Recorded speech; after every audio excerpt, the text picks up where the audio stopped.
All right, guys, welcome to week 3. We have some big changes happening now this week. You're gonna be seeing a theme where for 2 weeks it feels kind of similar, and then always on the third week we switch movements or switch the tempo. So this week we're taking tempo all the way down, and we're adding a rep for box squats, and we're taking the RPE up. So weight's going to go up this week slightly, reps go up a little bit this week, and no tempo.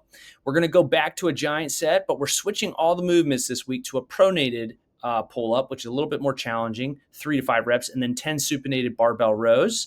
So we're going to really be hitting like lats and back with a little bit of buys and then a lot of buys. So get ready to grow some biceps this week.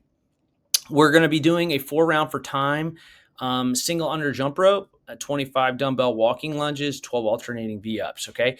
The numbers are in here to kind of give you some targets. If you want, you can change this to 20 double unders for those of you that can do double unders, okay?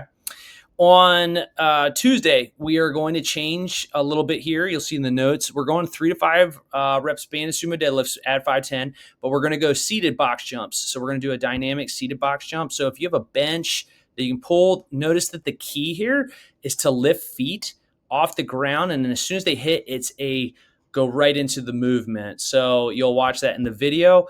And the goal is for explosive and speed, and you want your seated box to be lower than the box you're jumping on. That's the idea, okay?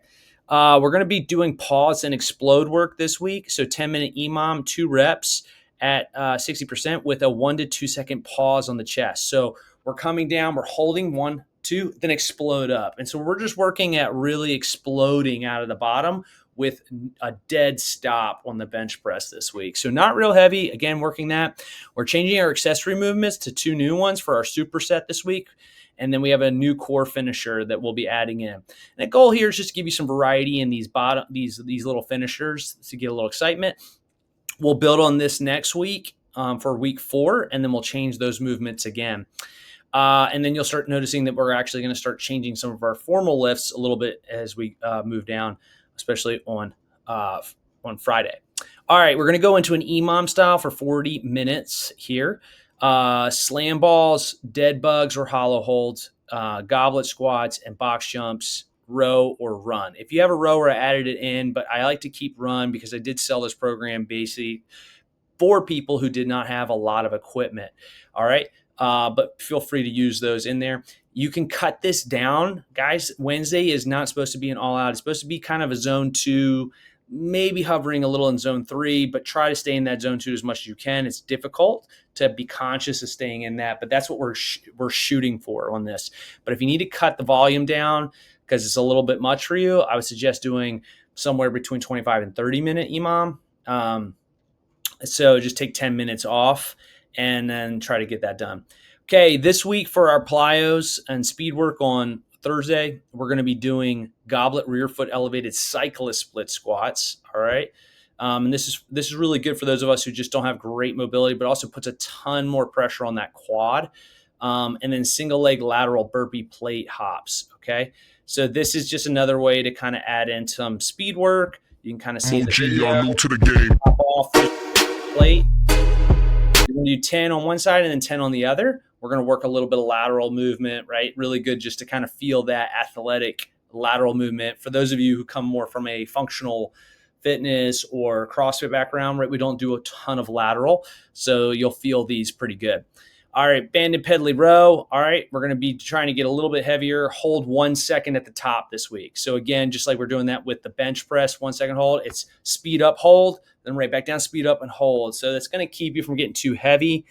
We're going to change some of the movements here in our bodybuilding part, and then changing a little bit of our ankle calf work. So really trying to hone in for the runs that we built into the program to take good care of our tibs, our calves, our soleus, all of our footwork here. So trying to make sure that we feel nice and good. Okay, pause sumo deadlifts this week. So what that looks like is you're going to pause 2 inches off the floor. You can see that in the video here.